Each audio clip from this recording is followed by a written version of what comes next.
Gravação iniciada. Bom dia, conselheiras, bom dia, conselheiros. Vamos dar início na reunião do mês de outubro, iniciando pela sessão do dia 13 de outubro, programada para as 9 horas da manhã. Espero desejar a todos uma ótima sessão, que possamos ser mais produtivos e iluminados aí nos nossos votos. Abrir uma saudação inicial para todos. Bom dia, Paulo. Bom dia, presidente. Bom dia, turma. Bom dia, conselheiro Gustavo. Bom dia, presidente. Bom dia, colegas. Bom dia, conselheiro Ricardo. Bom dia. Bom dia, colegas.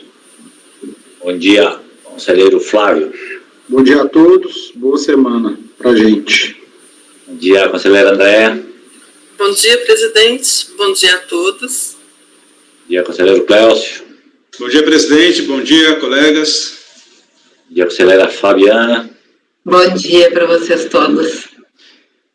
Vamos iniciar. Nós temos alguns processos que são os primeiros da pauta, que são retornos de processos que saíram com pedidos de vista ou foram retirados por falta de tempo na última sessão. Nós vamos priorizá-los, vamos seguir a ordem da pauta.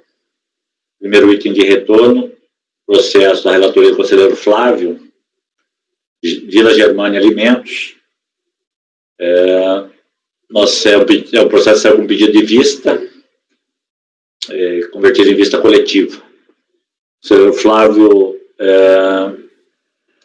tem algum acréscimo no seu voto da sessão passada, não é isso, conselheiro Flávio? Vice-presidente, eu até deixei destacado dois últimos parágrafos lá em amarelo, no arquivo que eu disponibilizei agora na pasta T, porque o pedido de vista saiu tão somente por conta da discussão quanto à imputação de responsabilidade aos administradores, aos sócios do contribuinte principal. E no meu voto, e eu mantenho o meu voto, eu defendi que a imputação lá da responsabilidade prevista no artigo 8º do Decreto-Lei 1736 de 79, ela tinha que ser feita pós-Constituição de 88, numa interpretação sistemática dos dispositivos, exatamente porque a responsabilidade, depois da Constituição, é uma matéria de lei complementar e a responsabilidade está tratada no CTN. A fiscalização, nesse caso aqui, acho que eu não preciso abordar os outros pontos, né, presidente? Já está até votado, né? Sim. No mérito, tá? A composição não mudou. Então, a minha defesa até acabou que eu falei mais oralmente, então eu quis trazer isso de forma clara. A minha interpretação aqui não é de negar a vigência, validade, eu até coloquei aqui no meu voto eficácia ao dispositivo do decreto, e sim interpretá-lo à luz da Constituição, de acordo com os demais dispositivos do CTN, que o próprio fiscal, ele imputa lá na responsabilidade, ele não cita só o decreto, ele cita os artigos 124, 135 do CTN. Então, eu acrescentei esses dois últimos parágrafos aqui, só para deixar claro isso, presidente, gostaria só de lê-los para deixar registrado.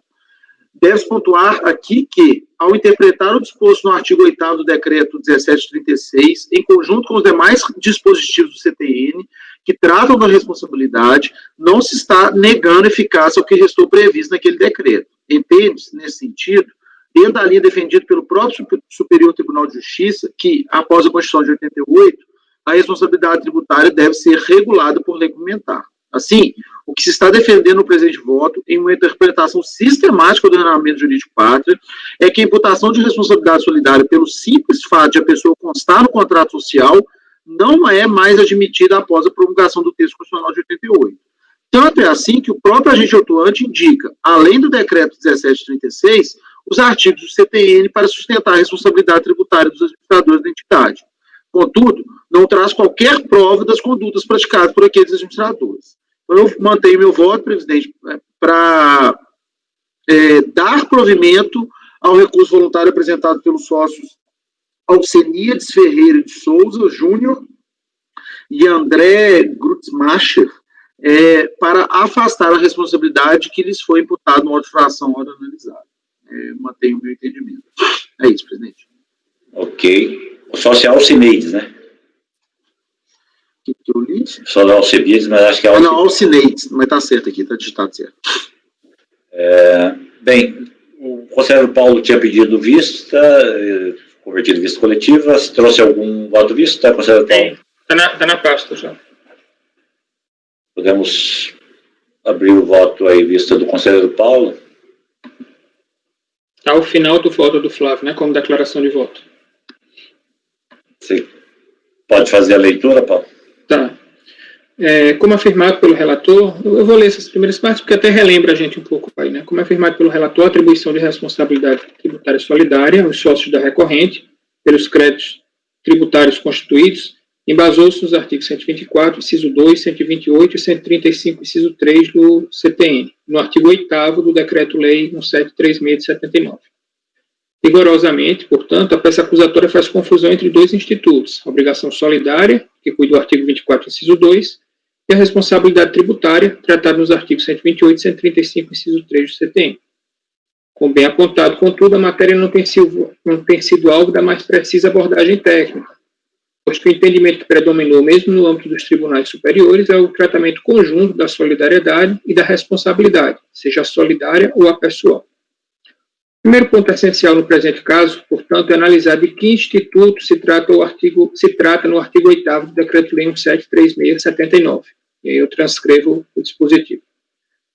Se considerarmos, como fez o relator, que o dispositivo em questão trata de responsabilidade, há que se concordar com as suas conclusões, no sentido de que a norma aí veiculada deve ser interpretada à luz do artigo 135, inciso 3 do CTN, pois ambos os textos cuidariam da mesma matéria, de modo que a legislação ordinária deveria se limitar aos contornos estabelecidos pelas normas gerais constantes do CTN. E não estou aqui de pronto, acostando-me às conclusões do relator, no sentido de que, com isso, seria possível ao julgador administrativo realizar essa interpretação conforme, para impor, para aplicação do artigo 8º do Decreto-Lei 1736, a comprovação dos atos praticados com excesso de poderes ou infração de lei, contrato social ou estatutos exigidos no artigo 135.3. Devido a vênia ao relator, contudo, compreendo que no artigo 8º não se trata de responsabilidade, mas de sujeição passiva solidária, com a obrigação, a partir da permissão constante no artigo 124, inciso 2 do CTN. E, caso o normativo tratasse de responsabilidade, o artigo 8º do Decreto-Lei 1736 seria absolutamente desnecessário. Ora, se os administradores das pessoas jurídicas já seriam, por força do artigo 135, inciso 3, responsáveis, solidariamente é a interpretação que prevaleceu, apesar da literalidade do texto, pelos créditos correspondentes a obrigações tributárias resultantes de atos praticados com excesso de poderes ou infração de lei, contrato social ou estatutos, qual o sentido de se emitir nova norma para prever a responsabilidade solidária de tais pessoas, se, como já tratado, os contornos dessa nova previsão deveriam ser interpretados de acordo com o dispositivo já existente. A interpretação sistêmica conduz à compreensão de que o artigo 8º do Decreto 1736 está impondo aos acionistas, controladores, diretores, gerentes ou representantes da pessoa jurídica de direito privado a obrigação solidária em relação aos créditos decorrentes do não recolhimento do imposto sobre produtos industrializados e do imposto de renda descontado na fonte. Assim, caso os administradores da pessoa jurídica pratiquem os atos previstos no artigo 136, inciso 3, serão solidariamente responsáveis com a pessoa jurídica pelos créditos tributários deles decorrentes. Caso, mesmo sem praticar as condutas previstas no CTN, retenham e não recolham o imposto sobre a renda descontado na fonte, figurarão como sujeitos passivos solidários em relação aos referidos créditos. Enxergo desse modo a autonomia entre os dois institutos acima referidos. Reconheço, porém, que a matéria tem recebido tratamento diverso na doutrina e também no âmbito dos tribunais superiores. Tem-se reconhecida a necessidade de que as normas editadas com base no artigo 124.2 do CTN obedeçam às prescrições do artigo 128. Terceiro, que o obrigado deve ser pessoa vinculada ao fato gerador da referida obrigação tributária. E seguintes. Posto que ali são veiculadas as normas gerais em matéria tributária que se refere ao artigo 146.3 da Constituição Federal. Nesse sentido, o Supremo Tribunal Federal, no julgamento do recurso extraordinário 562/76, referido sob regime de repercussão geral, reconheceu a inconstitucionalidade de dispositivo normativo que atribuía solidariedade semelhante à tratada no artigo 8º do Decreto 1736. Aí eu cito a decisão que trata do artigo 13 da Lei 8.260. Por semelhante modo, no julgamento do RESP 1409-104, a Corte Especial do STJ reconheceu a inconstitucionalidade, tanto, do artigo 8º do Decreto-Lei 1736, por tratar de responsabilidade tributária, matéria para a qual a Constituição Federal, então vigente, Constituição de 67, exigia a edição de lei complementar. Eu trago também a decisão. Já no julgamento do RESP 1515-421, a segunda turma do STJ, aplicando o que decidido por aquela Corte, segundo o rito dos recursos repetitivos, para o redirecionamento da execução fiscal para a pessoa dos administradores da pessoa jurídica, vedou o redirecionamento da execução fiscal com base no artigo 8º do Decreto 1736. Tá? Essa decisão aí tratava exatamente desse dispositivo, só que ali a discussão era em relação a redirecionamento já da execução fiscal, não tratava da atribuição no lançamento. O voto do ministro relator percebe-se posição equivalente à defendida pelo conselheiro relator nos presentes autos. Na leitura do arresto recorrido, percebe-se que o julgamento da matéria foi analisado de acordo com a jurisprudência dessa Corte Superior, no sentido de que a responsabilidade solidária prevista no artigo 8º do Decreto 1736 depende da observância dos requisitos dispostos no artigo 135.3 do CTN. Ressalta-se que, independentemente da natureza do débito, IPI ou imposto de renda, o redirecionamento da execução fiscal para o sócio só é possível quando demonstrado que este agiu com excesso de poderes em infração à lei ou ao estatuto, ou no caso de dissolução irregular da empresa. As referidas decisões, contudo, não se revestem de caráter vinculante para os julgadores do CAF, uma vez que não há decisão específica acerca da solidariedade prevista no artigo 8º, que se enquadre dentre as hipóteses previstas no parágrafo 1º do artigo 62 do Regimento Interno do CAF, nos quais é admitido afastar a aplicação ou deixar de observar tratado, acordo internacional, lei ou decreto sob fundamento de inconstitucionalidade. De outra parte, o Supremo Tribunal Federal tem compreendido que quando o STJ exige para a aplicação do artigo 8º do Decreto 1736 que se obedeçam aos limites fixados no artigo 135.3 do CTN, como nesta última decisão e na proposta do conselheiro relator, está constatando uma violação reflexa e oblíqua à Constituição Federal. E aí eu trago uma decisão do STF. Assim, considero que o referido fundamento não pode ser adotado pelos julgadores do CAF, sob pena de violação ao artigo 62 do RI-CAF. E aí, analisando a jurisprudência do CAF relativa ao artigo 8º do Decreto-Lei 1736, constata-se que na segunda sessão de julgamento, há posicionamento pacífico pela aplicação do dispositivo em questão, inclusive quanto aos seus reflexos no imposto de renda da pessoa física, devido pelos administradores. Nessa linha, e aí eu trago uma decisão da Câmara Superior, da segunda turma da Câmara Superior. Já na primeira sessão, que passou a analisar a matéria apenas a partir da edição da Portaria CAF 146 de 2018, o tema tem recebido tratamento semelhante ao proposto pelo conselheiro relator, conforme ilustra o julgado invocado em seu voto. A adoção dessa posição, contudo, encontra óbice, a meu ver, na necessidade de se reconhecer por via oblíqua a inconstitucionalidade do dispositivo legal para negar-lhe a aplicação direta.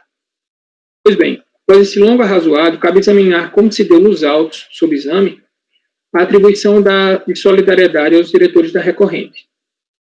Como relatório fiscal de folhas, a autoridade administrativa se embasou nos artigos 124, 2, 128 e 135, inciso 3 CTN, e no artigo 8º do Decreto 1736. Após transcrever os citados dispositivos e com base em trecho do voto condutor do julgamento pelo STF do RE 562276, é feito o enquadramento da conduta dos administradores como a apropriação indébita de tributo, o que seria hábil a justificar a atribuição de responsabilidade solidária com base no artigo 136, inciso 3 do CTN, por infração de lei. Deste modo, seja pela aplicação direta do artigo 8º do Decreto 1736, seja pela aplicação do artigo 136, inciso 3 do CTN, considero necessário divergir do nobre relator para negar provimento aos recursos dos sócios da pessoa jurídica recorrente, Alcineide e André, mantendo a solidariedade a eles atribuída pelos débitos constituídos.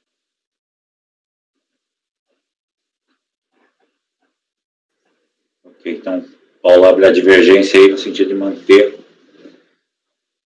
a responsabilidade, a solidariedade aí, no caso, está separando essa expressão de solidariedade com responsabilidade, porque tem a responsabilidade solidária que também é utilizada largamente aí. Temos mais acho que o conselheiro Gustavo também tem um voto vista, Gustavo, sobre essa matéria. Tem, presidente. Eu peço desculpas a todos, mas eu acho prudente ler à luz da posição que o Paulinho assumiu, se me permite. Tá. O voto já está lá na minha pasta. Vamos lá. Pode ler, presidente? Por favor. Questão sobre a qual eu manifesto meu voto diz respeito exclusivamente à responsabilidade. Eu estou concordando com o relator em relação ao restante. Tá? No segundo parágrafo, parte final aqui. Quanto ao problema da responsabilidade, todavia, há questões a serem sopesadas e que podem me fazer dissentir, quando menos, das justificativas apresentadas no voto condutor deste acordo. Claro, há, com o devido respeito, erros claros de premissas, mormente no julgado invocado pelo doutor relator, proferido no seio da segunda turma do Superior Tribunal de Justiça. Veja-se que o predito órgão julgador assenta o entendimento de que compete exclusivamente à lei complementar estabelecer os critérios para a eleição dos responsáveis tributários, o que, como concitâneo de semelhante pressuposto, imporia a conjugação dos preceitos do artigo 124.2 com os requisitos estabelecidos pelo 135.3. Nessa esteira, pelo que decidiu o STJ, ter-se-iam duas conclusões possíveis. O STJ sustenta que a lei que se refere ao litigo do artigo 124.2 é lei complementar, jungida, pois, aos procedimentos preconizados pela Constituição Federal, artigo 69, e, neste caso, o decreto-lei seria inconstitucional, ou não teria sido recepcionado pelo sistema constitucional em vigor, ou pretende, numa tentativa de interpretá-lo conforme a Constituição, inserir na regra incerta no artigo 8º do citado decreto-lei requisitos não contemplados pelo respectivo texto, sem erigir uma construção lógico-argumentativa necessária, para afastar da hipótese a ocorrência de claro ativismo jurídico, aproximando-se aqui perigosamente do decisionismo que é o ciano. Como alertado, todavia, o raciocínio que daria aso a qualquer uma das conclusões acima é sofístico, porque o próprio precedente do STJ parte, insiste, de uma equivocada premissa de que os artigos 124, seja qual o inciso for, e 135 versariam sobre uma mesma matéria, qual seja responsabilidade tributária. Verdade, seja dito, o artigo 124 trata exclusivamente de hipótese de solidariedade passiva tributária, sendo que, diferentemente daquela tratada pelo seu inciso 1, a hipótese prevista no inciso 2 demandaria edição de lei. Como, entretanto, esse prescritivo não trata de responsabilidade tributária, mesmo que se admita que a lei a que se refere o citado inciso 2 tem status de lei complementar, a aludida vinculação não tem esteio na ideia de que os dois dispositivos tratariam de hipóteses idênticas, responsabilidade tributária. Isso não significa dizer que as conclusões adotadas pelo STJ estejam erradas. Apenas a premissa ora destacada é que está equivocada. De fato, voltando-nos ao problema da distinção entre solidariedade e responsabilidade tributária, o que se tem é que o primeiro instituto, como muito bem pontuado por Isabel, não é forma de inclusão de um terceiro no polo passivo da obrigação tributária, mas isso sim, forma de graduar a responsabilidade daqueles sujeitos que já compõem o polo passivo. Já a responsabilidade tributária, no outro giro, pressupõe precisamente a inclusão de quem, a priori, não comporia a relação jurídica tributária, não fosse pela constatação do fato típico da respectiva regra de responsabilização. Em linhas gerais, a fixação da responsabilidade tributária antecederia a própria fixação da imposição solidária. Aí eu cito o texto da Isabel. Terceiro, não vinculado, entre parênteses, diretamente ao fato gerador, pode ser trazido para a relação jurídica tributária. Em casos tais, entretanto, ele será considerado responsável, aplicando-se, então, as regras preconizadas pelos artigos 130 e seguintes do CPI. À luz da posição anteriormente exposta, o que poderia o legislador ordinário fazer seria, uma vez estabelecida a sujeição passiva, impor a solidariedade, mesmo para os casos em que, em princípio, a obrigação se sujeita a uma escalada factual para graduar o dever de recolher o tributo, como é o caso verbo e gráfico do próprio artigo 135, em que a responsabilidade seria, ao menos em tese, pessoal e, portanto, exclusiva do sócio-gerente ou administrador. E esta lei, por certo, não precisa ter status de lei complementar, porque outros sim, tanto a responsabilidade como a própria solidariedade já estarão sendo regrados pelo CTN, lei complementar ex ratione matéria. Aqui, vale um parênteses, se extrai talvez a principal distinção entre as previsões contidas no inciso 2 do 124 e aquela inserida no inciso 1. Porque no caso deste último preceptivo, como a solidariedade surge independentemente de qualquer previsão legal adicional, a sua aplicação estaria adstrita àquelas pessoas que pratiquem conjuntamente o fato gerador da obrigação, ou de outra sorte, impor-se a obrigação tributária sem previsão legal, ao arrepio das regras encartadas no artigo 3º, contra o contribuinte, e 121.2 em relação ao responsável, âmbito do CTI. O artigo 124.1 permitiria a imposição solidária entre contribuintes, ao passo que o inciso 2 autorizaria precisamente a instituição da solidariedade entre contribuinte e responsável, ou ainda entre diversos responsáveis, desde que, contudo, no caso dessa última regra, semelhante garantia, essa expressão utilizada pela Isabel, esteja prevista em lei ordinária. A vinculação entre os preceitos do 124.2 e 135.3, no caso em exame, não se dá, portanto, porque os institutos tratados por cada qual demandam previsão explícita em lei complementar, ou, mais importante, por se confundirem. Esta vinculação se dá porque o artigo 124.2 autoriza ao legislador estabelecer uma regra de solidariedade entre contribuinte e o responsável, ou, mais especificamente, entre responsáveis tributários. Assim, quando o Decreto-Lei 1736 dispõe que os acionistas, controladores, diretores, etc., serão solidariamente obrigados pelos créditos decorrentes do não recolhimento do IR-fonte, ele apenas estabelece a graduação a que alude Isabel entre os deveres e impostos. No caso, aos dois responsáveis, a empresa enquanto responsável por substituição / antecipação, e seus sócios, pela prática de atos contrários à lei na forma do 135.3. E notem, o raciocínio acima não importa numa interpretação conforme a Constituição das disposições do artigo 8º do referido decreto-lei, mas isso sim numa validação desse preceito, desde que os pressupostos anteriormente elencados sejam observados, isto é, desde que seja fixada a regra de responsabilidade em mais de uma pessoa, à luz dos preceitos do 135.3, autorizando-se no espaço a imposição solidária quanto ao dever de recolher o tributo. O entendimento agora posto provavelmente suportará críticas, notadamente porque o STJ teria se pronunciado no sentido de que a responsabilidade tratada pelo 135.3 seria, de qualquer forma, solidária, a parte de qualquer previsão legal adicional, além de ter sido editada a súmula CARF número 130, em que a questão foi pacificada no âmbito da administração pública federal. Não obstante, vale destacar que tal entendimento não está sedimentado na jurisprudência daquela Corte Superior, longe disso, como pode-se observar a guisa de exemplo do trecho da emenda do seguinte julgado. Vou ler não, porque nós já estamos com um tempo curto aqui. Mas, em linhas gerais, ele simplesmente fala que o 135 não encerra uma responsabilidade solidária. Isso é um precedente do próprio STJ.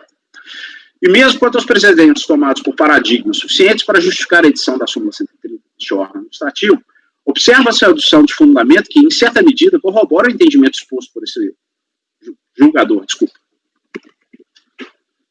Ato falho. Logo acima, veja-se nesse sentido que foi decidido pela primeira turma ordinária da 4ª Câmara dessa sessão, cujo acordo, insista, se compôs à base de decisões que formaram o verbete da súmula referida. Tá aí. Notem que a justificativa proposta ao fim da emenda acima muito se aproxima das ponderações de Hugo de Brito Machado, segundo o qual a lei diz que são pessoalmente responsáveis, mas não diz que sejam as únicas, afirmando mais que a responsabilidade do contribuinte decorre de sua condição de sujeito passivo direto da relação obrigacional tributária, cujo surgimento depende tão só de disposição legal que expressamente a estabeleça. Essa sendo a exigência da obrigação concomitantemente do contribuinte dos responsáveis, teria gênese na própria norma jurídica de incidência. O contribuinte tem o dever, de regra, de recolher o tributo sempre que realizar seu faturador. Ou ao menos seria essa a conclusão adotada, tanto no precedente acima transcrito, como pelo autor ora citado. O que importa, todavia, especificamente no caso, é que o decreto-lei trata de hipótese de solidariedade passiva havida entre dois sujeitos inquinados responsáveis tributários, já que o contribuinte do imposto de renda antecipado pela fonte pagadora é o beneficiário dos respectivos pagamentos. Neste diapasão, a justificativa apresentada acima cai por terra, porque a pessoa jurídica não seria contribuinte, de start, não pratica o faturador do tributo. A solidariedade surgiria aí apenas à vista da previsão legal expressa, mistério eixo cumprido, diga-se pelo citado decreto 1736.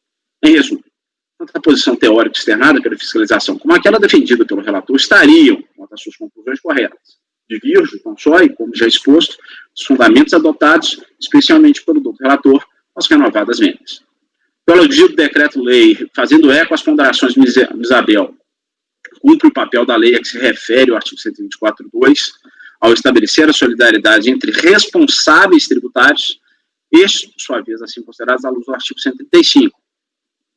A exigência neste espaço de se verificar a prática do ato contrário à lei, aos estatutos, ou ainda com excesso de poderes, não tem uma relação de causa direta para com a solidariedade encartada no artigo 124.2, mas a sua apuração é imperiosa para se verificar precisamente a condição de responsáveis dos sujeitos, na forma do 135.3, os quais, estabelecida a predita responsabilidade tributária, aí sim serão considerados solidariamente obrigados, na forma do já mencionado 124.2 e do artigo 8º do decreto 1736.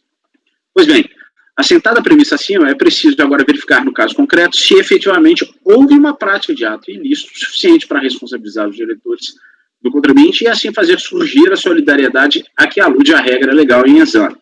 Notem que a fiscalização, não obstante invocar os preceitos do artigo 8º, por via citado, não deixou de fundamentar a imposição com respecto na constatação de um ato ilícito qualificado, que, a seu ver, ultrapassaria o mero inadimplemento tributário. O relatório de Florestais, normalmente na sua página 3, a autoridade fiscal deixou claro que a responsabilização, no caso vertente, estaria sendo fixada a partir da constatação da prática de crime de apropriação indébita, como se extrai do trecho a seguir transcrito. Aí. Vale destacar, outro sim, que o douto agente autuante ainda invocou como razões de motivação precedentes do STJ, em que o predito tribunal crava o posicionamento segundo o qual, havendo a infração penal, apropriação indébita de contribuições previdenciárias, justifica-se a responsabilização dos sócios responsáveis pela administração da empresa, já que não se trata de mero inadimplemento.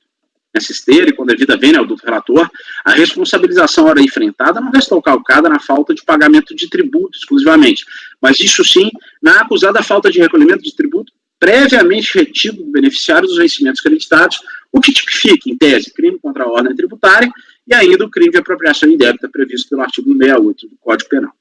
O problema é que a prática de crime, assim como a responsabilização tributária, nunca se presume. Os motivos que ensejaram a autuação em exame permeiam apenas a incongruência entre as informações prestadas pelo contribuinte em sua guia e aquelas descritas nas demais declarações pertinentes, DCTF e ACD.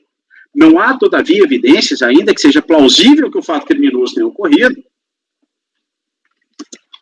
de que todo o problema descrito no feito não tenha decorrido apenas de erro no preenchimento dos aludidos documentos, algo que poderia ser comprovado pela simples intimação de parte dos beneficiários para informar se no período em exame a empresa reteve os valores descritos na DIRF ou que saia examinar as declarações anuais das pessoas físicas que perceberam os vencimentos que teriam dado aso à retenção.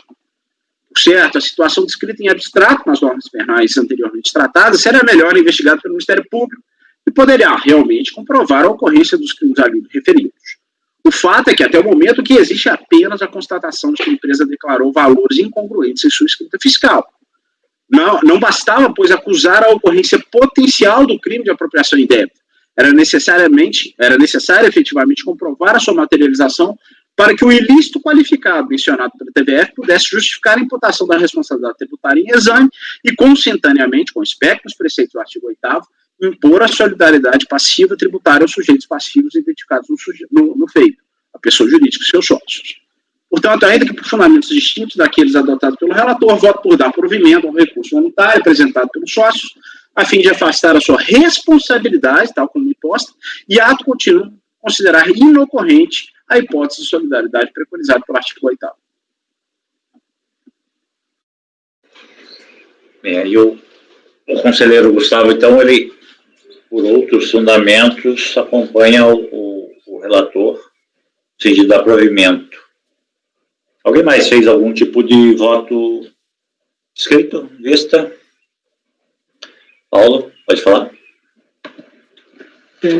Gustavo, só queria destacar que assim, o fato de ter havido a retenção e de não ter havido o pagamento e a declaração foi assumido pelo próprio contribuinte, como o Flávio até coloca no voto dele. Ele diz que as informações da DIF são as informações corretas e o que ele alega é que depois ele retificou os documentos, fez compensações, né? Então a discussão que se abriu foi se essas alterações posteriores seriam suficientes para suprir a prática, mas assim, ele confessa, né? Ele afirma que as informações da DIF são as informações corretas, o que estariam equivocadas, ele teria, né, aí ele leva para o lado do equívoco, ele teria apenas se equivocado na confissão e nos procedimentos relativos à compensação.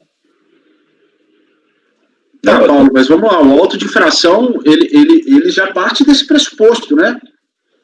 Com base apenas na incongruência, haveria falta de retenção. O contribuinte faz essa informação depois. Não, o contribuinte declarou em DIF que fez a retenção e nem pagou e nem confessou esses débitos em DCTF. Por isso que ele foi intimado para esclarecer isso daí. Ele não esclareceu, e aí foi feita uma apresentação, inclusive com representação.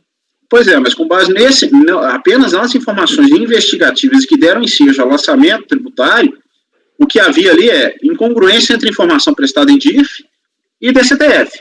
Não. Ponto. Porque não há houve a retenção, tanto que ele confessou em DIF que fez a retenção, e ele nem pagou nem confessou. Mas aí é uma questão de diferença de premissa, Paulinho. É igual a questão do pagamento sem causa em caso como chama? Passivo descoberto na escrita fiscal, que a gente presume que houve omissão de receita, ao mesmo tempo já tributa a falta de retenção. Para mim tem que ter a prova do fato material. Aqui, para mim, teria que ter a prova, como eu coloquei no meu voto, de que houve desconto do cara, porque nós estamos falando de crime contra a ordem tributária, nós não estamos falando só de responsabilidade, não. Então, houve desconto do cara, ele tomou a retenção e ele se apropriou daquele valor. Isso tem que estar claro para mim. Essa prova só se faz mediante intimação do sujeito, do contribuinte do imposto, ou seja, do beneficiário, com a prova de que houve aquela retenção, de que ele suportou aquele desconto. Sem isso, para mim, não tem crime. Tudo bem, entendo sua posição, mas assim, aqui, só lembrando que aqui a gente não está tratando de presunção, não. Foi o próprio contribuinte que disse que fez as retenções, e inclusive depois ele assume que fez as retenções. Mas isso ele traz... Ele simplesmente não pagou e não confessou essas retenções que ele fez. Ok, mas isso ele traz da impugnação dele. A construção argumentativa do auto de infração não passa nem perto disso. Ele simplesmente vira e fala: houve apropriação, crime de apropriação indébita, e por isso eu estou qualificando, considero um fato qualificado, ok, concordo, e vou impor a responsabilização. Só que não havia nenhuma prova do crime em si. E esse é meu pressuposto. Até então. Ok, aí a questão do contexto probatório, né? Pelo que eu depreendo, assim, a diferença de posições aí, em especial, a conclusão em relação ao Paulo e Gustavo. O Paulo entende que a solidariedade aqui independe da gradação do 135, da identificação da conduta do 135. E ainda que houvesse, ela estaria caracterizada. Enquanto que o Gustavo entende que há necessidade de passar pelo crivo da responsabilidade prevista no 135 para estabelecer um grau de responsabilização e aí passar para a caracterização da solidariedade e não estaria caracterizada. Não sei se resumi bem. É isso? Ok. Podemos escolher os demais votos? Todos estão aí próximo ao Ricardo, né? Ricardo, como é que você vê essa questão aí? Eu acompanho a divergência pelas conclusões. Só para, Ricardo, só para ajudar aqui, até para compreensão do debate, em que aspecto que você não acompanha o Paulo aí, é só para... Eu não concordo com algumas partes ali do encaminhamento da fundamentação, mas no final eu acho que é aplicável o artigo 8º, e aí o enquadramento que ele deu, a meu ver, está correto, e eu não concordo com o que o Gustavo falou sobre a questão para mim, a apropriação indébita é um crime que está ali, o contribuinte já declarou que ele reteve. E não concordei com o Paulo, basicamente, na questão ali da 124, quando ele fala ali da obrigação, da solidariedade, alguns pontos ali, agora não lembro exatamente, mas... Seria o aspecto de que a solidariedade seria isolada, vamos dizer assim, em relação... Eu não concordo com aquilo ali, não. Mas aí é mais teórico mesmo. Acho que nem precisa mencionar isso, até porque se fosse ele colocar isso no voto vencedor após não tivesse feito o voto visto, eu ia saber, né, da posição dele. Então, também, se não quiser, não é necessário colocar essa questão. Ok. Então, o conselheiro Ricardo acompanha a divergência, conselheira Andréa? Eu acompanho a divergência também. Eu acho que os autos têm que ser analisados de uma maneira integral e eu acompanho os argumentos apresentados pelo Paulo. Ok. Conselheiro Cláudio. Presidente, eu vou pedir vênia ao conselheiro Paulo, primeiro elogiar pelo voto de vista, muito bem fundamentado, mas eu entendo, já há algum tempo, que de fato depois da Constituição de 88, o artigo 146 estabelece a necessidade de que assuntos relacionados ao crédito tributário, dentre os quais a responsabilidade tributária, deva ser disciplinado por lei complementar. Eu entendi também os fundamentos do voto de vista também do conselheiro Gustavo, acho que são complementares ao voto do conselheiro relator, mas a mim me parece que o voto do relator já resolve suficientemente a questão. Eu acompanho o relator, presidente. Ok. Conselheira Fabiana. Eu acompanho o relator também. 4 votos, é isso?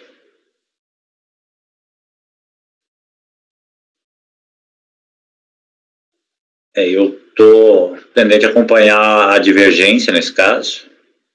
Até assim, compartilho com uma boa parte da visão aí que o Gustavo traz, em relação à parte teórica, né, a fundamentação, mas eu entendo que se o contribuinte vem e ele mesmo confirma a ocorrência do fato, não há dúvida né, de que ele ocorreu. O que poderia do ponto de vista da apropriação, né, da retenção, é que se ele teve intenção, se ele teve necessidade, se ele teve outro fator excludente, que poderia até se fosse o caso, levar em conta. Mas aí eu entendo que, de fato, nós temos assim, um conjunto que aponta para que houve de fato a retenção e não houve nem a declaração, nem o recolhimento desse débito. Isso é incontroverso, me parece, nos autos, independente de já constado imediatamente no lançamento. Né? Então, eu vou acompanhar a divergência e preciso examinar aqui como é que fica a questão da responsabilidade. Eu acho que ela não está na portaria, nós temos a aplicação. Não, eu acho que está, presidente. Eu acho que a questão da sujeição passiva, ela ficou fora, ela está dentro do voto de qualidade ainda. Está como voto de qualidade, né? Isso que eu ia... Ela não entra no... exatamente, ele acompanharia, ele beneficia quando é excluído, mas ele não, ele é autônomo, é questão autônoma, né, no sentido de quanto ao reconhecimento ou não da condição de solidariedade. Então vai ser por voto de qualidade mesmo. Você tem certeza disso? Eu assim, acho que é a primeira vez que a gente está se deparando com isso aqui. Mas vamos dar uma conferida, mas eu acho que é assim, vamos voltar aqui, deixa eu achar aqui a minha... Qual que é o número da portaria mesmo? É isso, tudo isso eu tenho que buscar, porque eu também não guardo de cabeça, né? São tantas portarias.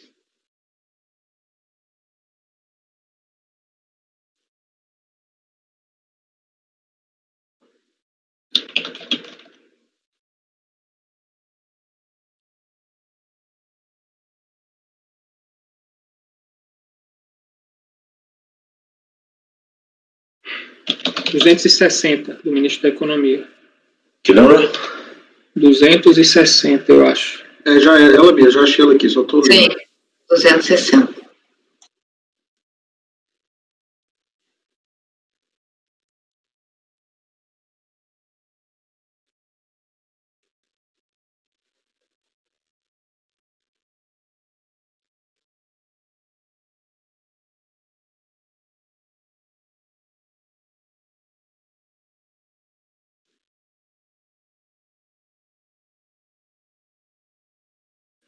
Ela fala em favor do contribuinte, não aproveitando o responsável tributário. Né?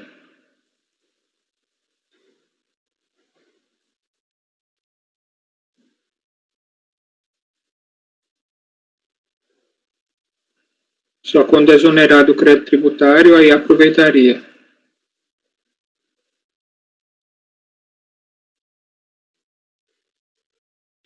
Portaria 340, né? 260. 260. Ô, Paulo, mas tem uma ressalva ali, que esse disposto não impede a proclamação de resultado de julgamento a favor do responsável solidário, por relação de prejudicialidade. Isso, então, aqui, se for exonerado o crédito, aí ele vai aproveita. aproveitar o responsável, né? Mas, autonomamente, ela não aproveitaria o responsável. É isso mesmo. Mas eu tenho um pouco. Aqui não está assim, constituindo um crédito tributário ao responsável? A partir do momento que você está afastando a responsabilidade, você está tirando o crédito tributário que foi constituído em desfavor dele? O que o dispositivo... Não, mas aí você está discutindo o mérito da portaria. A portaria diz claramente, ó, Vamos lá. Ele não se aplica ao julgamento, no parágrafo 1º, né? O disposto na linha B do inciso 1 do caput não impede a proclamação do resultado a favor do responsável por relação de prejudicialidade quando exonerado o crédito. Então, se não é exonerado o crédito, ele não aplica. Se é exonerado, aplica. Essa é a regra. Assim, certa ou errada, correta ou não, né, quanto a sua melhor interpretação, né, Flávio? Eu não estou entendendo assim não, presidente. Eu estou entendendo o seguinte: houve uma constituição de crédito tributário em face do responsável. Mas aí você tá interpretando o conjunto de normas, mas a portaria é clara no sentido de não aplicar na questão da responsabilidade. Não impede, mas onde é que ela está clara? No parágrafo 1º do artigo 3º? Isso. O disposto na linha B do inciso 1 não impede a proclamação do resultado a favor do responsável solidário por relação de prejudicialidade quando exonerado do crédito tributário. Exatamente aqui, mas aqui não é disso que nós estamos tratando. O que ele está falando é o seguinte: eu posso exonerar o crédito tributário com relação ao responsável, com relação ao contribuinte principal, e do responsável ter um resultado diferente. O que está acontecendo aqui é o inverso, não? Não, é o inverso, Flávio. Ele está dizendo, o artigo 3º, inciso 1, a linha B, diz que essa regra de proclamação do resultado favorável ao contribuinte só se aplica para o contribuinte. Isso. Ele não beneficia o responsável solidário. Aí, quando vai lá no parágrafo 1º, diz, olha, mas se essa proclamação de resultado favorável ao contribuinte exonerar o crédito tributário, aí ela vai beneficiar o responsável solidário. Entendi. Tributário. Aí, presidente, a gente já conversou sobre isso, eu não concordo com essa portaria, isso aí fica a seu cargo e depois o contribuinte brigar por isso, mas para mim, tinha que aplicar o voto de prioridade aqui e exonerar, tendo em vista um empate aí, mas a proclamação do resultado é sua. Sim. Então, nos termos da portaria, eu não tenho dúvidas de que a aplicação é o caso de voto de qualidade, sim. Então, nós já tínhamos votado acerca dessa discussão, desse processo, aliás, no mérito e negar provimento ao recurso do contribuinte por unanimidade, correto? E agora, por voto de qualidade, então, nós negamos provimento ao recurso dos voluntários, correto? Não lembro se tinha a questão de nulidade nesse processo, Flávio? Acho que não tinha, né? Acho que não tinha não, mas só um minuto que eu já te confirmo aqui, peraí.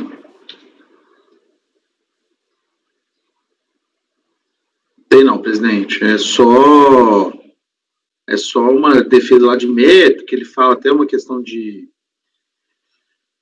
penalidade, enfim, não, tem não, é isso mesmo.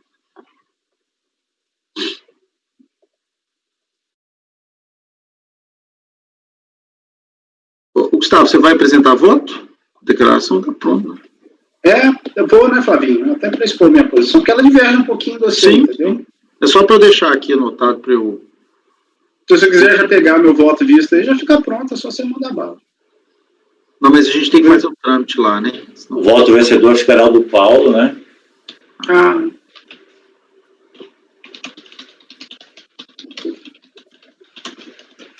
O Ricardo, você vai querer que registre pelas conclusões ou pode só acompanhar a divergência? Não. Presidente, mas o meu voto em relação ao Flavinho é pelas conclusões, tá? Tá. Vou ressalvar aqui, então, né, para dos responsáveis solidários vencidos os conselheiros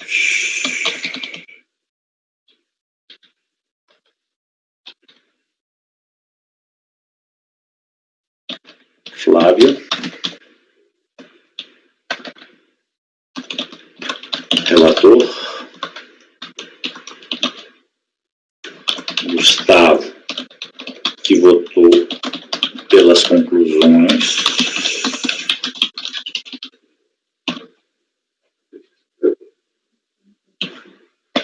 Clécio e Fabiano.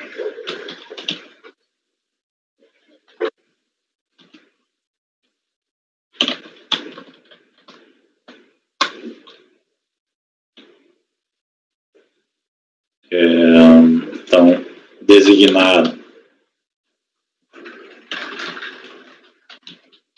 para redigir o voto, conselheiro Paulo.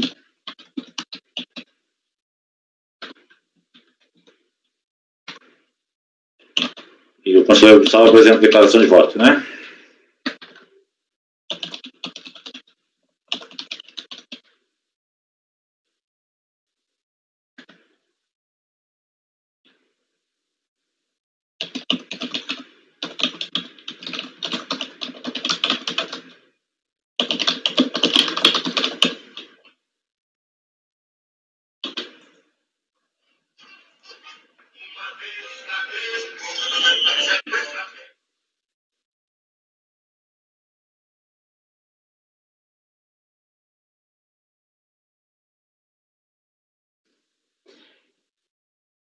Então, esse resultado vai ser aplicado aos itens 2, 3 e 4, né? Que são repetitivos do mesmo lote de processos. Ok? Presidente, pode dizer como ficou o resultado? Então, ficou por unanimidade de votos e negar provimento ao recurso voluntário do contribuinte e por voto de qualidade negar provimento ao recurso voluntário dos responsáveis solidários. Vencidos os conselheiros Flávio, relator, Gustavo, que votou pelas conclusões do relator, Clécio e Fabiano. Designado para redigir o voto, conselheiro Paulo. O conselheiro Gustavo solicitou a apresentação de declaração de voto.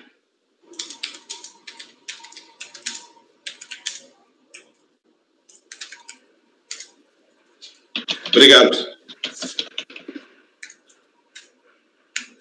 E nada... Nesse caso aí, como os outros são repetitivos, aí eu não faço o voto vencedor lá, não é isso?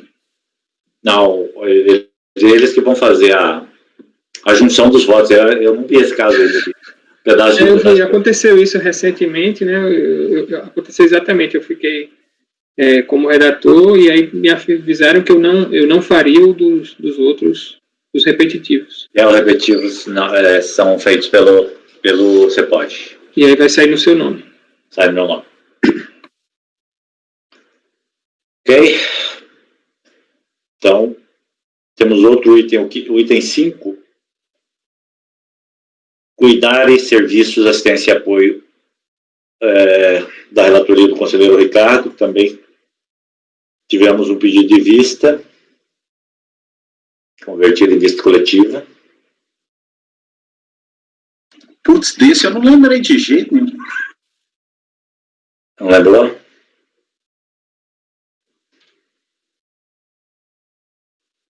Eu não lembro. O pedido foi seu também, Paulo? Não me lembro. Foi. Eu trouxe um voto visto também, está na pasta.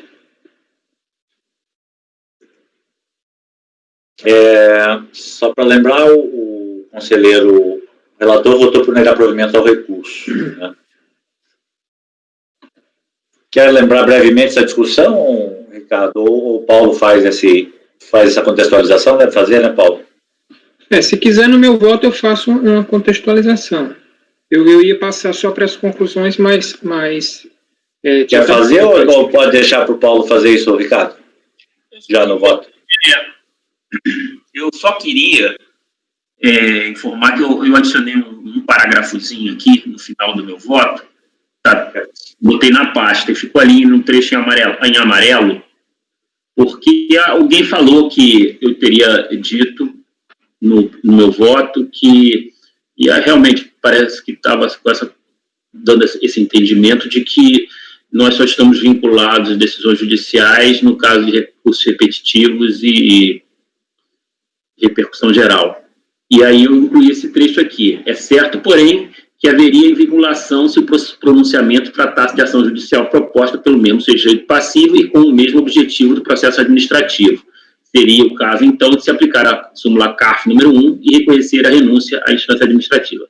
Não é o que se verifica, entretanto, com uma ação judicial proposta por terceiro e que objetivava anular licitações nas quais a recorrente foi uma das vencedoras. Só esse trecho aqui que eu incluí para deixar claro o meu posicionamento. Mas aí o Paulo, acho melhor o Paulo fazer mesmo. Ok. Risco na cabeça desse caso. Então, vamos lá, Paulo. Então, é a exclusão do recorrente do Simples Nacional, tá? Por suposta prática de atividade vedada. E aí esse processo ele foi motivado por algumas representações de algumas diretorias regionais de ensino, lá da Secretaria de Estado de São Paulo. Então, a atividade vedada seria o agenciamento, exceto de mão de obra. Né? Cessão de mão de obra seria, na verdade, a discussão daí. Né? E aí eu trago as decisões, acho que pode...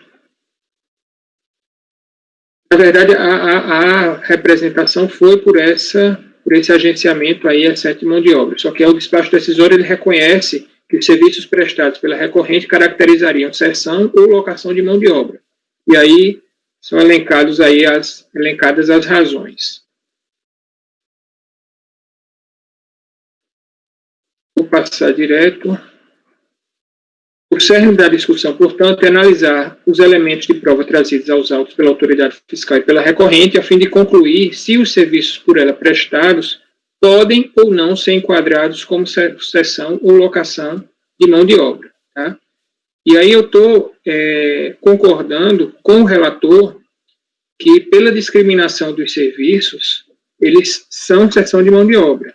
Né? Eu não discordo dessa conclusão do relator. Só que essa discussão foi levada ao Poder Judiciário, porque esses contratos eles são derivados de licitações, então as concorrentes levaram essa discussão ao Poder Judiciário, nesse processo aí, uma ação anulatória, e houve manifestação nessa ação judicial, uma sentença judicial transitada em julgado, reconhecendo que o objeto da licitação e o objeto desses contratos não é cessão de mão de obra.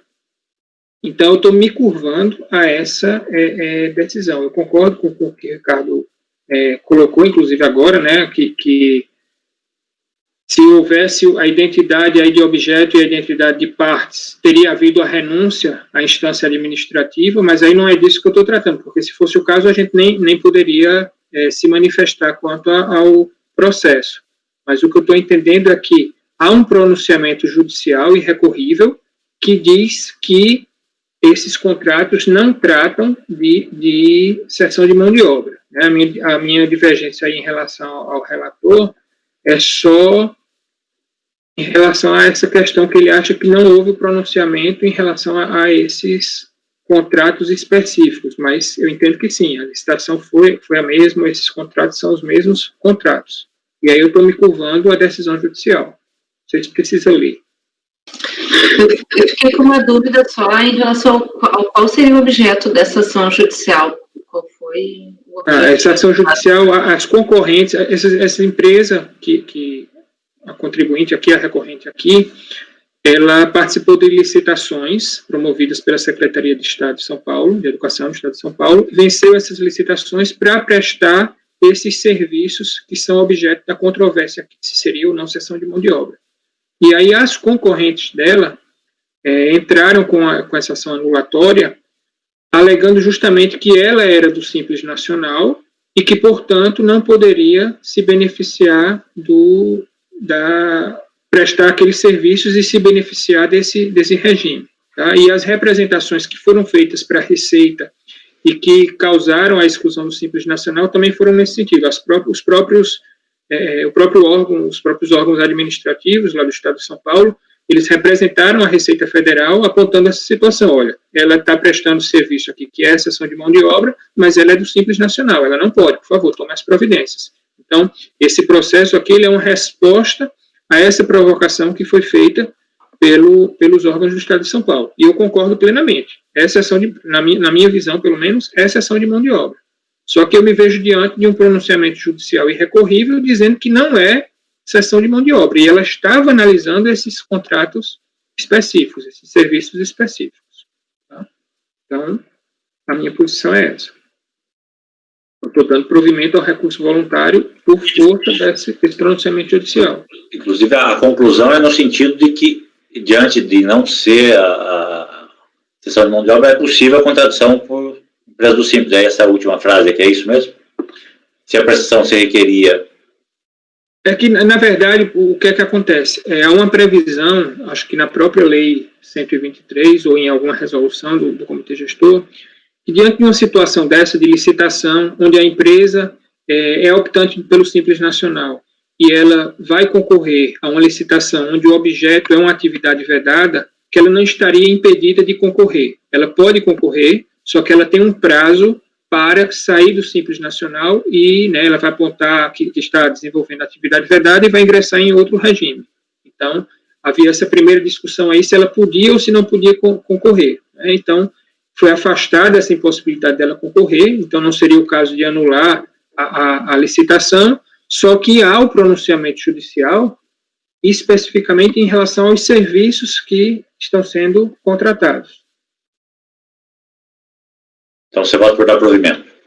Isso, por força disso, né? Apesar de concordar com o relator e com a exclusão, e que seria cessão de mão de obra. Entendi. Ok, senhor Gustavo? Eu voto com a divergência, presidente. Posso fazer só uma posição? Claro, Ricardo. Pelo que eu lembro do assunto, a ação judicial não investigou os fatos, só investigou os contratos. Mas aí, vem cá, o processo nosso também não investigou os fatos, só os contratos. Duvido que tenha havido aqui, eu não me lembro direitinho da discussão, se o cara foi lá presencialmente para ver como é que o serviço era prestado. Para mim, foi à luz dos contratos. Toda a discussão aqui está na prestação de serviço em tese. A própria administração pública que fez a representação que gerou o processo de exclusão do Simples. Não, mas aí, e o fisco? Porque senão nós estamos discutindo a mesma coisa, porque lá falou... A administração pública do Estado de São Paulo. Mas e o fisco? Porque do contrário, o que vai acontecer? Nós estamos falando, eles investigaram, tá, mas eles foram, aquela posição deles foi revista pelo judiciário. Eu volto a proferir, presidente, eu acompanho o relato. Ok. Desculpa, divergência. Conselheiro Flávio. Presidente, eu entendo o que o Paulo colocou, eu acho que é isso mesmo. A acusação fiscal acaba que ela se confunde com o que foi apurado pelo Poder Judiciário. Ao mesmo tempo, eu também concordo com o Ricardo, essas atitudes de ação não vinculam, mas a partir do momento que há uma interpretação do Poder Judiciário sobre determinado fato e essa interpretação já está transitada, para mim a gente fica vinculado a essa interpretação. Então eu acompanho a divergência para dar provimento ao recurso. Ok, senhora André.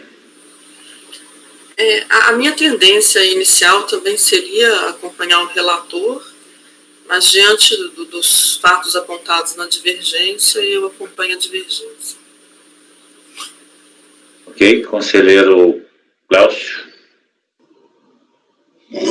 Bom, presidente, eu acho que a questão fica bem elucidada a partir do voto divergente, conselheiro Paulo. De fato, há um pronunciamento do judiciário declarando que esse tipo de atividade não é cessão de mão de obra, que é exatamente a atividade vedada pela legislação do Simples, e uma decisão transitada em julgado e que versa sobre o contrato que o contribuinte venceu a licitação. Então, nesse caso, eu creio que não há como deixar de acompanhar a divergência. Eu voto com a divergência do conselheiro Paulo.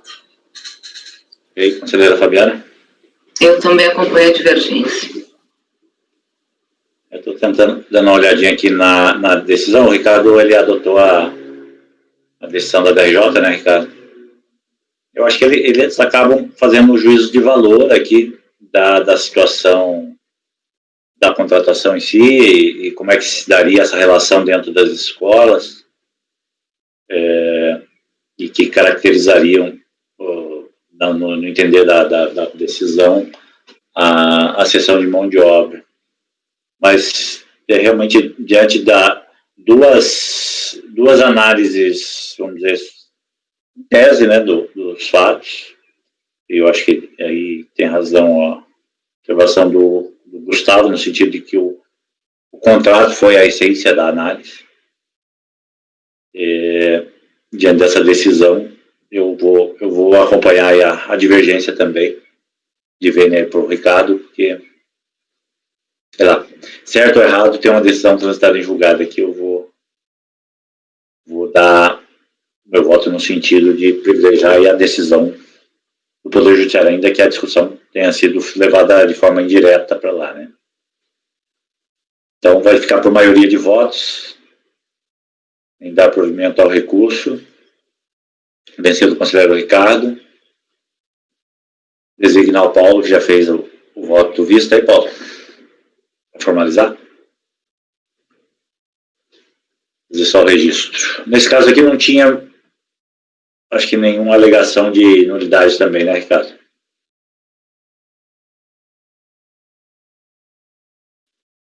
Não me recordo, eu tenho que olhar.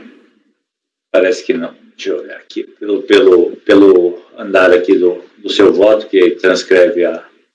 Eu estou tomando cuidado, até porque a turma é muito preocupada com isso, de, no dispositivo do meu voto, se houver... Para mencionar, né? Missão de nulidade, mencionar, mas...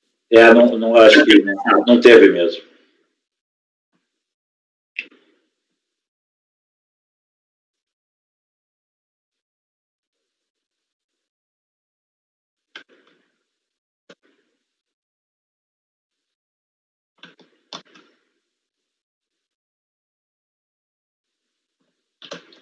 Então, item 5, acordamento do colegiado por maioria de votos em dar provimento ao recurso vencido o conselheiro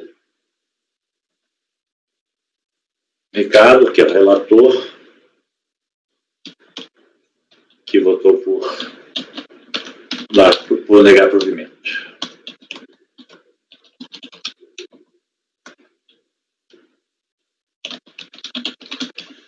Designado o conselheiro Paulo Henrique para redigir o voto.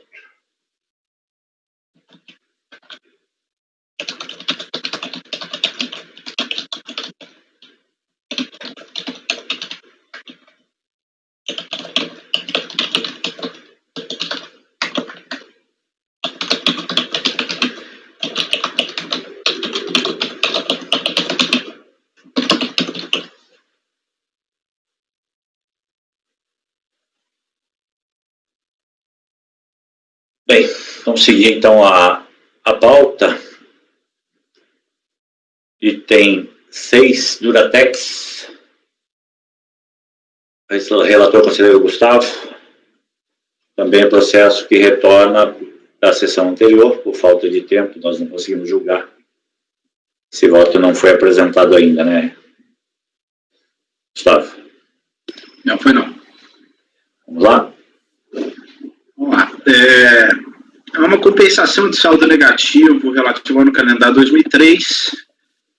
Saldo esse que teria sido composto exclusivamente por fonte retido por instituições financeiras em decorrência de renda fixa e swap, ok? O valor era de cerca de 1.600.000.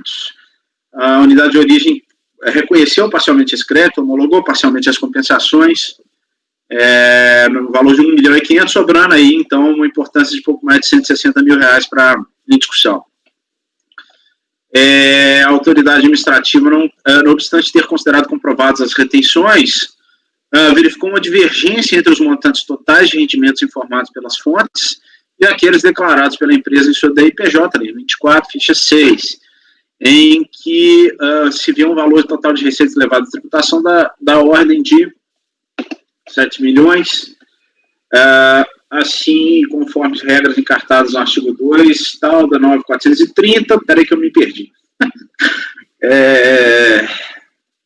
Conjugado com o artigo 32.313 do antigo regulamento do imposto de renda, a unidade de origem considerou comprovada a tributação de 91,14% das receitas informadas pelas instituições financeiras, aplicando-se de taxa este mesmo percentual para definir o total do crédito que faria jus à recorrente. Estimada, a empresa ofereceu sua manifestação de conformidade, em que inicialmente afirmou que o IR teria sido integralmente reconhecido e que a diferença entre as receitas declaradas pelas fontes e aqueles consignados na DIPJ não traria maiores impactos na apuração do direito creditório postulado. Tal discrepância teria relevância apenas se tivesse declarado um montante de receita superior àquele informado pelas fontes. Em seguida, busca justificar as divergências apontadas, sustentando em apertada síntese que teria registrado os montantes concernentes a variações cambiais ativas, verificadas ao longo da execução dos contratos de swap firmado com o Banco Votorantim, na linha 20 e não na 24.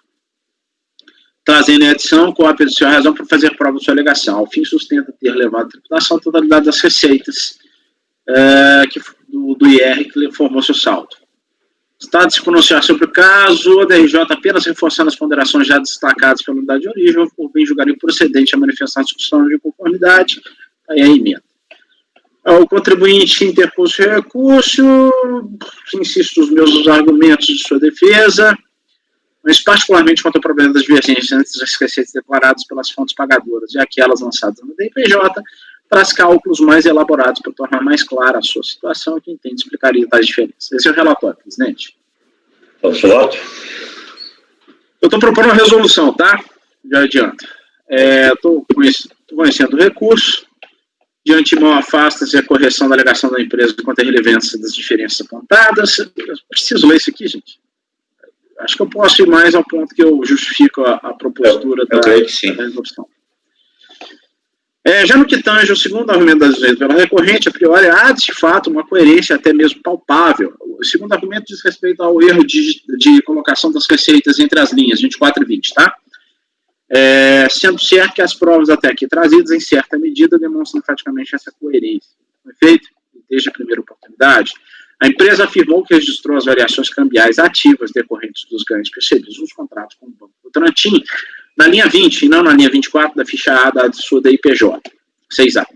Vai lembrar que neste passo que o rendimento produzido pelos contratos swap é resultado em grande parte de variações do câmbio observados ao longo da execução dessas avanças. Assim, o seu registro na linha 20 da ficha 6A seria absolutamente razoável. Folha 122, a insurgente traz uma demonstração gráfica que, cotejada com os registros constantes do razão apresentados a Florestais, abre a citada linha 20 e comprova efetivamente que o valor de 1.423.000 pagos pelo Banco Votorantim, a título de variação cambial observada em julho e agosto de 2003, foram dela lançados. O problema é que, como se demonstra pelas telas /DIRFs trazidas aos autos, o Banco Votorantim promoveu o pagamento no ano de 2003 da importância de R$4 milhões, tendo efetuado sobre esta quantia a retenção do fonte no valor de R$800 mil, exclusivamente sob o código 5273, ou seja, operações swap. Por que então a empresa haveria promovido uma segregação quanto aos valores pagos pelo Banco Votorantim se o total dos rendimentos pagos tinha uma única natureza? O montante de R$1.423.000 estaria compreendido dentro desta quantia? Essa segregação a que eu me refiro aqui seria a operação swap e variação cambial. Notem que nos termos do artigo 756, parágrafo 1º do antigo RIR, os ganhos tributáveis das operações swap são aqueles verificados apenas em relação ao resultado positivo auferido na liquidação do contrato de swap.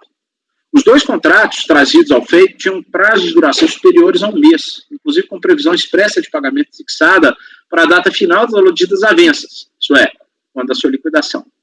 Pelas informações prestadas pelo próprio contribuinte, ainda que anotadas à mão, desde que no mês de abril de 2003 a empresa registrou na página de sua razão o valor de R$1.423.000 a título de variação cambial ativa.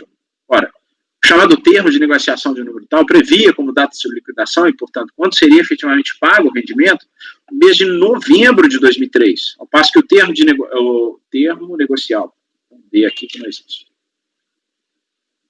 de número tal, estabelecia como data final para a respectiva liquidação o mês de maio daquele mesmo ano. Ainda que tenha, de fato, registrado o predito valor na linha 20, pelos elementos constantes dos autos, é impossível precisar se essa importância se referiria aos contratos trazidos ao processo, que, como dito, tem datas de liquidações diferentes daquelas que é apropriada a referida quantia. De mais a mais, permito ao reproduzir a tabela constante do recurso voluntário, enquanto o contribuinte tenta demonstrar a correção dos valores registrados na linha 20 e já alardeada a coerência das informações prestadas. Tá aí. Notem, para que as contas fechem, é imperioso que o valor que o contribuinte se tratar de receitas financeiras sem incidência de IR seja decotado. Mas essa importância de 681 mil não é encontrada em nenhum dos documentos trazidos ao feito. Não sabe sua origem, natureza ou quem as pagou. E este fato apenas reforça a ideia de que a importância de 1.423 não esteja abrangida pelas receitas totais declaradas pelas fontes pagadoras para o ano de 2013. Por fim, diga-se, ter-se-ia, no caso, a certeza sobre a correção ou não da tese do contribuinte, caso ele, a semelhança do que fez quanto às informações lançadas na linha 20, tivesse adotado o mesmo cuidado para abrir os dados que compuseram o registro efetuado na linha 24 da ficha 6A. Porque, neste caso, seria possível ter a certeza sobre qual parcela dos valores mencionados nas DIFs não teria sido efetivamente registrada nessa última linha. Seria, portanto, possível, à luz de tais considerações, rejeitar essas alegações da empresa e assim negar provimento ao apelo. Vejam, todavia, que o argumento acima enfrentado não foi em nenhum momento apreciado, nem pela unidade de origem, nem tampouco pela DRJ, valendo lembrar neste passo que, quando da prolação do despacho decisório, ainda estava em vigor a regra preconizada pelo artigo 65 da IN 900, cujo teor peço vênia para reproduzir. É o dispositivo que fala que a unidade de origem poderia baixar em diligência. Em momento algum, até o despacho decisório, a empresa foi instada a explicar as divergências então apontadas, na forma do artigo 65, não tendo havido qualquer pronunciamento pela autoridade administrativa sobre os documentos trazidos na impugnação e no recurso voluntário. Esses elementos poderiam ter sido melhor esmiuçados pela turma hardcore, que, todavia, não só se silenciou sobre eles, mas propriamente sobre o argumento deduzido pela empresa, que revelaria, inclusive, a nulidade do arresto ora atacado, já que este argumento seria, per se, suficiente para infirmar as conclusões adotadas pelo pedido deciso.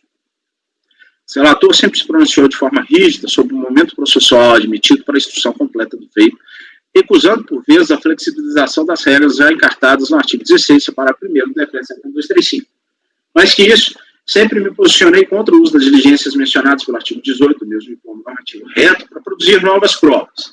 A diligência serve, com respeito às disposições adicionantes, não só para aclarar pontos sobre os quais a prova já se encontra pré-constituída. Mas o caso vertente, como apontado, desafia a adoção de uma solução que, ao mesmo tempo, atenda aos princípios contraditórios da ampla defesa e, outro tempo, observa o princípio da economia e seriedade processual. O caso seria produtivo, efetivamente, declarar-se, neste momento, a nulidade do acordo recorrido e, assim, determinar o retorno dos autos para que aquela turma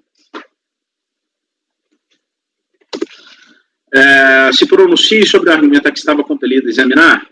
Como a empresa nunca foi instruída sobre que provas precisava fazer, há riscos consideráveis de que, neste caso, a DRJ simplesmente entenda insuficientes os elementos até aqui trazidos, fazendo com que o contribuinte os traga por ocasião do seu novo recurso voluntário, para que aí, com o SPEC nos preceitos já mencionados no artigo 16, parágrafo C do decreto 7235, os colegiados sejam obrigados a examiná-los. Isto, diga-se, já poderia ser feito de imediato, mediante intimação da empresa, por meio de diligência, para que semelhante prova seja já produzida.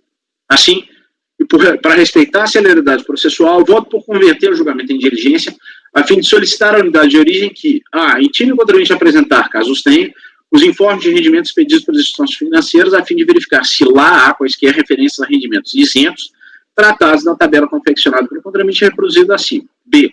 Intime o contribuinte a trazer as folhas da razão, em que são registrados os valores que compuseram o montante informado na linha 24, ficha 6A, sobre a IPJ, apontando-os no próprio livro ou em planilha detalhada com individualização de cada importância. Como não se solicita aqui juízo sobre as informações sendo coletadas, tem-se por necessária a elaboração de relatórios, sendo pois igualmente suficiente a intimação do contribuinte para se manifestar sobre o conjunto de documentos porventura coletados. Finalmente, tendidos ou não as intimações, retorne os autos a esse colegiado para análise e julgamento.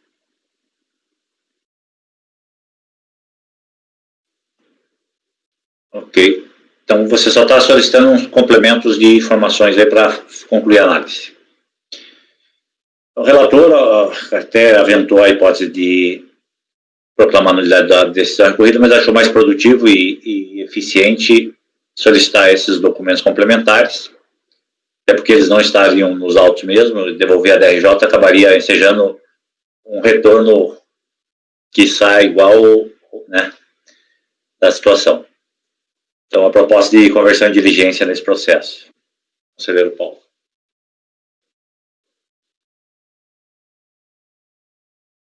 Eu acompanho o relator. Conselheiro Ricardo. Relator. Flávio. Com o relator, presidente. Andréa.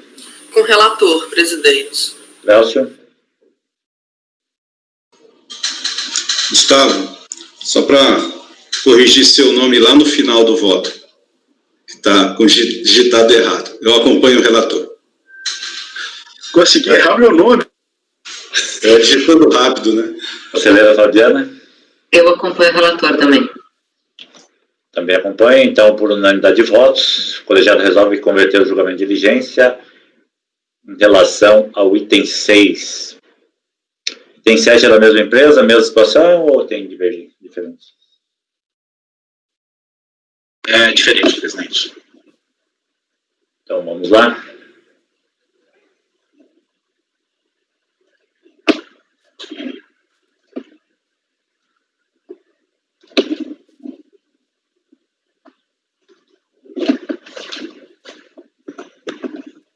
Bom, é pedido de compensação, direito creditório saldo negativo, ano calendário 2002, informado da IPJ 2003, valor tal. Como se diferente da ficha 12A, juntada a florestais, o aludido saldo seria formado exclusivamente por parcelas antecipadas de IR e de instituições financeiras. Aqui o problema, a diferença é que você não tem nenhum início de prova, tá, presidente? No imposto retido, diga-se pelo que relata a autoridade administrativa, teria sido recolhido sobre os códigos de aplicação de renda fixa e aplicações financeiras em fundos de investimento em renda fixa e ainda swap, tendo sido reconhecida a comprovação da retenção e o respectivo oferecimento de tributação de todos os montantes pagos sobre os códigos, o primeiro código e o segundo código, não tendo sido comprovado swap. Quanto aos rendimentos provenientes do swap, a unidade disse inicialmente que os aludidos rendimentos deveriam ter sido registrados na linha 21, conforme a orientação de ajuda da IPJ 2003, como a citada linha do contribuinte estava zerada, a DR considerou não contributados os respectivos rendimentos, deixando de reconhecer os créditos pretendidos. Homologou, então, só o valor de 187 mil.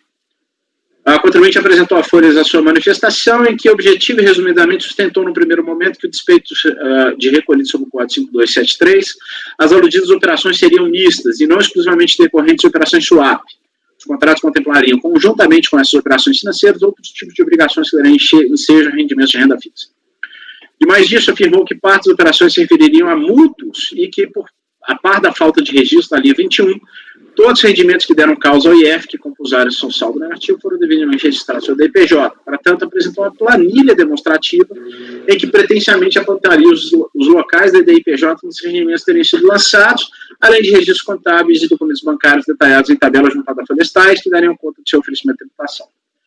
A seguinte, partindo da premissa de que partes dos rendimentos glosados não se refeririam a operações de swap, sustenta a correção do seu registro no DPJ, e mais que isso, que quanto a essas últimas operações, o fato de não terem sido registradas na Lei 21 seria insuficiente para afastar seu direito de realização de diligência. Tá. Estado a se pronunciar sobre o caso da RJ de São Paulo, por meio do acordo tal, ou por bem julgar parcialmente procedente a manifestação de conformidade, a fim de reconhecer no direito creditório adicional no importe de R$1 milhão, apontado como saldo negativo no período da ordem de 1.187. Em apertada síntese, a turma ACOA considerou comprovada a parte dos rendimentos afeitos às operações de swap, entendendo que a empresa não lograra demonstrar outra parte e ainda os valores concernentes às operações de renda fixa que a própria contribuinte sustentável estarem vinculados às experiências de operações de swap. Fundamentos decisos estão aí sumarizados. A contribuinte foi intimada o resultado do julgamento, tendo interposto o seu recurso dia 8 de abril daquele mesmo ano, por meio do qual, além de reprisar as premissas fáticas, sua manifestação de conformidade, aponta para alguns erros de interpretação do RJ quanto à parte dos elementos trazidos. Particularmente quanto aos rendimentos decorrentes dos contratos swaps firmados junto ao Banco do Brasil, esclarece que o acordo teria considerado que os respectivos registros contidos no rasal da empresa, florestais, refeririam-se a aplicações em DI e resgates de CDB. Por definição, seriam afeitos a rendimentos oriundos de renda fixa e não variável, típica de contrato swap. No entanto, afirma a empresa, a sigla DI contida nos registros significaria rendimentos diversos e não depósitos interbancários. No mais, insiste que todos os rendimentos respectivos foram oferecidos à tributação, trazendo novamente suas linhas contábeis e ainda as planilhas em que demonstraria que em que parte do razão aqueles valores têm sido registrados. Já quanto aos rendimentos relativos ao Banco Safra, ABC, que a DRJ afirmar não ter sido registrados em conta de receita, a insurgente afirma ter procedido à respectiva escrituração em conta do sujeito passivo, em contas do passivo, mais especificamente em conta de despesas financeiras com empréstimos e financiamentos, mas que eventual erro de fato não poderia ensejar a respectiva glose, e conclui ao fim que, não vou ler não, sem renovar o pedido de diligência constitui uma manifestação de inconformidade, nem tão poucas alegações concernentes às operações de multa, a insurgente pede então o provimento do seu apelo. Dê o seu relatório, presidente. Vamos para o voto? Conheço do recurso, os rendimentos pagos pelo Banco do Brasil. De antemão e permissa vênia, mas a crítica apontada pela DRJ a respeito da anotação DI contida na razão da empresa não serve nem mesmo de indício de que tais rendimentos se refeririam a aplicações de renda fixa. Não há nada em lugar algum do feito que permita chegar-se assim uma linha de conclusão. E demais, essa anotação consta de todos os registros contidos do predito livro, inclusive aqueles que foram considerados pela turma Quo como demonstração efetiva do direito creditório da empresa. No outro giro, quanto ao resgate de uma aplicação em CDB, como se extrai do próprio documento mencionado pela DRJ, houve um lançamento a tal título no importe de 1.021.021, com a retenção na fonte de 4.600 no mês de dezembro de 2002. A questão que a contribuinte trouxe com o seu recurso voluntário abrange as operações realizadas em abril, junho e outubro e dezembro. No que tange aos rendimentos pagos nos meses de outubro e dezembro, o contribuinte trouxe à folha 255 um informe de rendimentos que dá conta do pagamento de importância, SWAP, somadas à monta de R$ 19 mil, 6 mil em outubro e 12 mil para dezembro. Por outro lado, no razão apontado pela empresa, no mês de dezembro, há o registro de duas operações financeiras. Uma primeira realizada em outubro, que se vê o lançamento de um valor de 14 mil, com lançamento de ER de 2 mil. Uma segunda, a única realizada em dezembro, dando conta realmente de um resgate CDB na quantia de 1.021.021, com o apontamento de um rendimento da ordem de 20 mil e um IR fonte calculado no valor de 4 mil.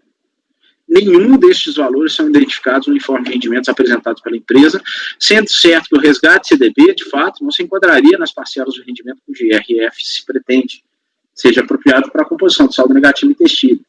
Nem mesmo a página 787 do razão traz informações que pudessem comprovar as importâncias descritas no aludido informe. Essas parcelas, por certo, não podem ser consideradas para a formação do saldo negativo da empresa. No que tange os demais rendimentos produzidos nos meses de abril e junho, que conformariam um rendimento total de 97 mil para um fonte de 19 mil, os respectivos pagamentos pelo Banco do Brasil estão, de fato, comprovados pelos extratos trazidos às folhas tais, que se referem realmente a operações swap. Mas nenhum desses valores se encontram descritos na razão da empresa, forestais e tais. Não há, assim, provas que tais importâncias tenham sido realmente levadas à tributação. E nessa esteira, ainda que por linhas tortas, o acordo da DRJ concluiu corretamente quanto à impossibilidade de acrescer o respectivo fonte ao saldo da empresa insurgente. Nada a prover aqui. Pode continuar? Sim, até o fim. Rendimentos pagos pelo Banco Safra e pelo Banco do Brasil, e o Banco ABC. O contribuinte destaca-se, não diverge da DRJ quando assume que os valores pagos pelas instituições financeiras acima mencionadas teriam sido registrados em contas de despesas financeiras. Pelo contrário, ela confirma essa informação, mas contrário senso, sustenta que um mero erro formal não poderia prejudicar o seu direito e que, mais que isso, ao caso se aplicaria os preceitos 273. Primeiramente, não se trata de um mero erro formal, já que ao escriturar as importâncias concernentes a rendimentos produzidos e pagos pelas fontes acima, em contas de despesas, a empresa reduziu o lucro tributário. Houve, na hipótese, uma confissão expressa de que tais valores foram levados à conta de resultado, mas não como receitas, e sim como despesas financeiras. Não há objetivamente muito mais o que dizer aqui. Quanto aos preceitos 273, convenhamos. O erro noticiado anteriormente não diz respeito à competência que tais receitas foram reconhecidas, mas à sua própria classificação entre as contas da empresa, que reconhecidas como despesa, algo que deveria ter sido reconhecido como receita. Nada a prover também aqui. À luz do exposto, voto por negar o provimento do recurso voluntário. Ok, então relator melhorando provimento. Conselheiro Paulo. Acompanho o relator. Conselheiro Ricardo. O relator. Fábio.